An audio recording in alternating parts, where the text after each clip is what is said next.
everyone, or welcome back to the channel. So in the previous video we discussed about the notes. I gave you the simple explanation of the poem My Mother at 66 by Kamala Das. In this video we'll be discussing about the themes of this poem. The first theme of the poem is fear of loss. This is considered as the central theme of the poem because इसके around ही पूरी poem वो revolve कर रही है. वो कमला दास पूरी poem के through बस यही बताना चाहती हैं कि वो कितनी डरी हुई है, कितनी अफ्रेड है कि वो अपनी मम्मी को कहीं खो ना दे. The fear of loss is the central theme of the poem. Kamala Das in the poem shows that how frightened she is to lose her mother. ठीक है, एजिंग एंड मॉर्टैलिटी की बात कैसे की गई है? Like art is immortal, we can say art is immortal क्योंकि चाहे the person or the artist dies, still the art remains and it is permanent. तो mortality कहीं ना कहीं temporal चीज़ दिखाता है, लाइफ का temporary चीज़ दिखाती है कि कैसे life is temporary and nothing is permanent in this world. तो वैसे ही mortality भी temporary things को reflect करती है. हम लोग mortal हैं, एक टाइम के बाद we'll be not here in this world. We are mortal beings. And same as aging भी एक टाइम के बाद our body starts aging and it is not young as we were used to be and it won't be young as we are right now. So aging and mortality की बात इसमें ऐसे करी गई है कि कैसे कमला दास in this poem actually the poetess tells how her mother is aging and becoming weak, है ना? How physically she is becoming pale and weak, and because of her weakness and her paleness and her aging, Kamala Das is scared that eventually all these things will lead to death of her mother. So सबसे पहले fear of loss की बात की गई है कि how she is afraid of losing her mother.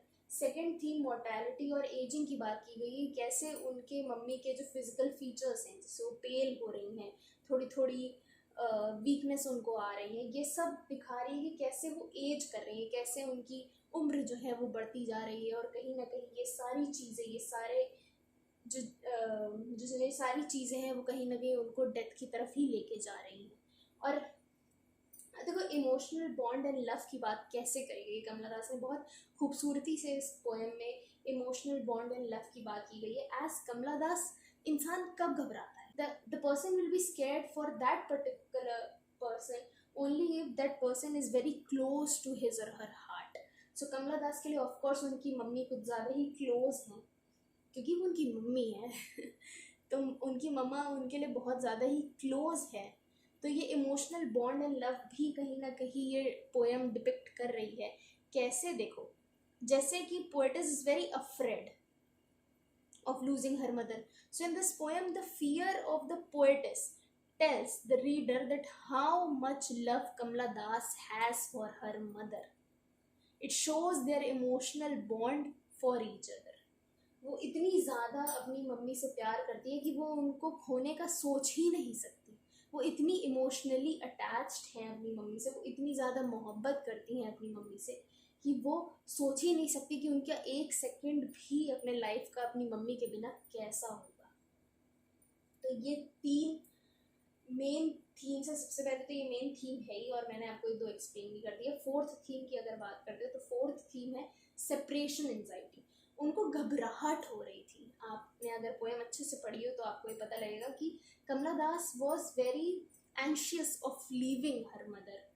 She thought कि हाय राम, अगर गलती से भी अगर मैं अपनी मम्मी को नहीं देख पाई और क्या होता है अगर ये हमारी आखिरी मीटिंग होती है तो वो एंशियस हो रही थी अपने थॉट्स को लेके कि क्या होगा. ठीक है, पर फिर भी एक्सेप्टेंस एंड कोपिंग, फिर भी उन्होंने अपने आप को कहीं ना कहीं वो पॉजिटिव होप दी कि क्यों नहीं वो अपनी मम्मी से मिलेंगी, वो अगली बार भी जब आएंगी तो वो अपनी मम्मी से ज़रूर मिलेंगी. और आखिरी में जो वो लाइन है पोएम की वो दिखाता है कि कैसे उन्होंने अपने फियर को कहीं ना कहीं छुपाया अपनी मम्मी से और उनको ये पता नहीं लगने दिया कि वो कितनी घबराई हुई हैं और कितनी एंशियस है. तो उन्होंने ये एक्सेप्ट किया अपने फियर को और उन्होंने अपनी मम्मी को गुड बाय बोला उस टाइम, और वो अपनी मम्मी को ये बिल्कुल नहीं बता सकती थी कि वो कितनी ज़्यादा फियरफुल है और सैड है। तो ये सारी 5 थीम्स है, बहुत छोटी सी पोएम, तो थीम्स भी इसमें ज़्यादा नहीं है।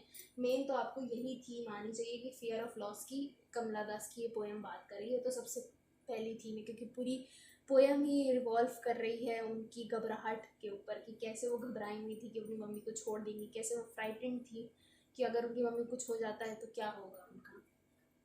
तो इसी थीम से, ये मेन थीम है, इसी थीम से ये सारी थीम्स निकल के आती हैं। फियर ऑफ लॉस, लॉस कब होता है इंसान को, फियर घबराहट कब होती है, कब वो डरता है, जब कोई ना कोई इंसान के साथ उसकी बहुत ज़्यादा इमोशनल बॉन्डिंग होती है, मोहब्बत की बॉन्डिंग होती है।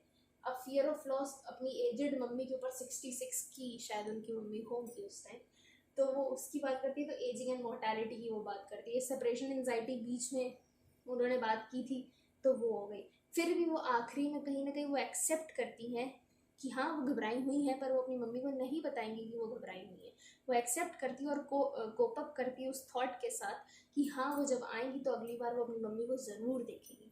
तो ये छोटी सी पोएम, छोटे से इसके थीम्स, ज़्यादा कुछ है भी नहीं, मैंने आपको इसलिए समझा दिया ताकि आपको एक और बेहतर अंडरस्टैंडिंग हो पाए इस पोएम के ऊपर। सो आई होप कि आपको ये वीडियो पसंद आया। ये वीडियो बहुत छोटा था, ज़्यादा कुछ था भी नहीं। The next video I will be discussing about the question and answers which are important for the board point of view. So please do consider subscribing the channel. I hope आपको ये वीडियो पसंद आया हो। अगर पसंद आया तो please please please like the video.